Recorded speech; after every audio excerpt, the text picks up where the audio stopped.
നമസ്കാരം. ലോകത്തിലെ ചെറിയ രാജ്യങ്ങളൊക്കെ കറൻസികൾ ഉപയോഗിക്കാറുണ്ടോ എന്ന് പലരും സംശയം ചോദിക്കാറുണ്ട്.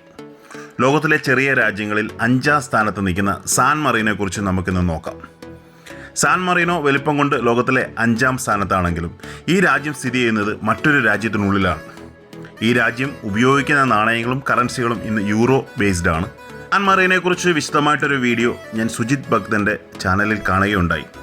ഇപ്പോൾ സാൻ മറീനോ നിങ്ങൾ മാപ്പ് എടുത്ത് നോക്കിക്കഴിഞ്ഞാൽ കാണാൻ സാധിക്കും, ഇറ്റലിക്കുള്ളിൽ 2 രാജ്യങ്ങൾ സ്ഥിതി ചെയ്യുന്നുണ്ട്.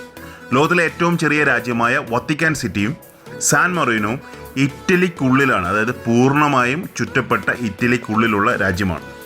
ഇറ്റലിയാണ് അവർക്ക് വേണ്ട എല്ലാ കാര്യങ്ങളും ചെയ്യുന്നത്. അതായത് അവിടെ മിലിറ്ററി ഇല്ല, അവിടെ പ്രത്യേകിച്ച് എന്തെങ്കിലും മിലിറ്ററി പരമായിട്ടുള്ള ആവശ്യങ്ങളുണ്ടെങ്കിൽ അത് ഇറ്റലിയാണ് ചെയ്തു കൊടുക്കുന്നത്. അവിടുത്തെ കറൻസി ഇറ്റാലിയൻ ലിറയായിരുന്നു. ഇവരാകെ കറൻസി ഇവരുടെ സ്വന്തമായിട്ട് ഉപയോഗിച്ചിട്ടുള്ളത് 1 വർഷം മാത്രമാണ്. അത് 2 ഡിഫറെൻറ്റ് കറൻസികൾ മാത്രമേ ഈ രാജ്യത്തു നിന്ന് ഇഷ്യൂ ചെയ്തിട്ടുള്ളൂ. 1976 ഇഷ്യൂ ചെയ്ത 150 ലിറയുടെയും 200 ലിറയുടെയും 2 കറൻസികൾ മാത്രം. കാറ്റലോഗിൽ നിങ്ങൾക്ക് കാണാം. എമർജൻസി ഇഷ്യൂ ആണിത്. അതായത് സാധാരണ ഇഷ്യൂ ചെയ്യുന്നതല്ല, എന്തെങ്കിലും ഒരു പർട്ടിക്കുലർ എമർജൻസിക്ക് കറൻസിയുടെ ആവശ്യം വരുമ്പോൾ ഇഷ്യൂ ചെയ്യുന്ന കറൻസികൾക്കാണ് എമർജൻസി ഇഷ്യൂ കറൻസികൾ എന്ന് പറയുന്നത്. കൂടുതലും ഇതെല്ലാം സെക്കൻഡ് വേൾഡ് വാറിലൊക്കെയാണ് ഇങ്ങനെയുള്ള ഇഷ്യൂസൊക്കെ ഉണ്ടായിട്ടുള്ളത് കൂടുതലും. ഇത് പക്ഷേ 1976 ഇറങ്ങിയ കണ്ടു കഴിഞ്ഞാൽ ഒരു ചെക്കെന്ന് തോന്നുന്ന രീതിയിലുള്ള 2 കറൻസികളാണ് ഇവിടെ ഇഷ്യൂ ചെയ്തിട്ടുള്ളത്. ഇതെൻ്റെ ഒരു സുഹൃത്ത് വാങ്ങിക്കുകയും എൻ്റെ കയ്യിൽ ഗ്രേഡിങ്ങിന് തന്നുവിടുകയും ഞാൻ ഗ്രേഡ് ചെയ്ത് തിരിച്ച് അദ്ദേഹത്തിൻ്റെ കയ്യിൽ ഏൽപ്പിക്കുകയും ചെയ്ത സാൻ മറീനോയുടെ ഒരു കറൻസിയാണ് നിങ്ങൾക്ക് കാണാം. പിക് നമ്പർ എന്ന് കാണുന്നത്, സാൻ മറീനോ എഴുതിയതിൻ്റെ താഴെ നിങ്ങൾ കാണുന്ന പിക് നമ്പർ എന്ന് പറയുന്നത് കാറ്റലോഗ് നമ്പറാണ്.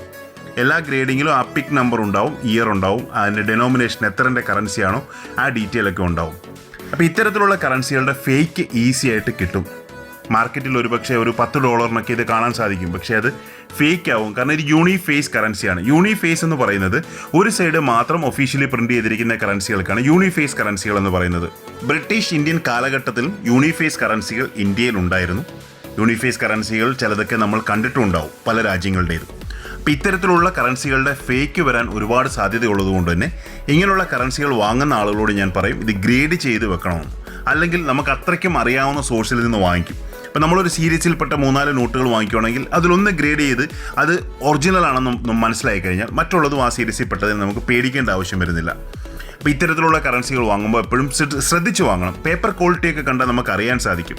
ഒരു എക്സ്പീരിയൻസ് ഉള്ള ഒരാൾക്ക് ഒരു ഒറിജിനൽ പേപ്പർ ഏതാണ്, ഫേക്ക് പേപ്പർ ഏതാണെന്നൊക്കെ നമുക്ക് അറിയാൻ സാധിക്കും. ചിലതൊക്കെ സ്മെല്ലിലൂടെ അറിയാൻ സാധിക്കും, പേപ്പറിൻ്റെ ആ ഒരു മണത്തിലൂടെ നമുക്ക് മനസ്സിലാക്കാൻ സാധിക്കും. അപ്പോൾ സാൻ മറീനോയുടെ 2 വ്യത്യസ്തങ്ങളായുള്ള കറൻസി പരിചയപ്പെടുത്തുകയാണ്. ഇവരിപ്പോൾ ഉപയോഗിക്കുന്നത് യൂറോയാണ്. ഇതിന് മുമ്പ് ഉപയോഗിച്ചിരുന്ന ഇറ്റാലിയൻ ലിറയാണ്. ഈ ഒരു പർട്ടിക്കുലർ ഇയറിൽ മാത്രമാണ് ഇങ്ങനെ 2 കറൻസികൾ ഇഷ്യൂ ചെയ്തിരുന്നത്. Thank you very much.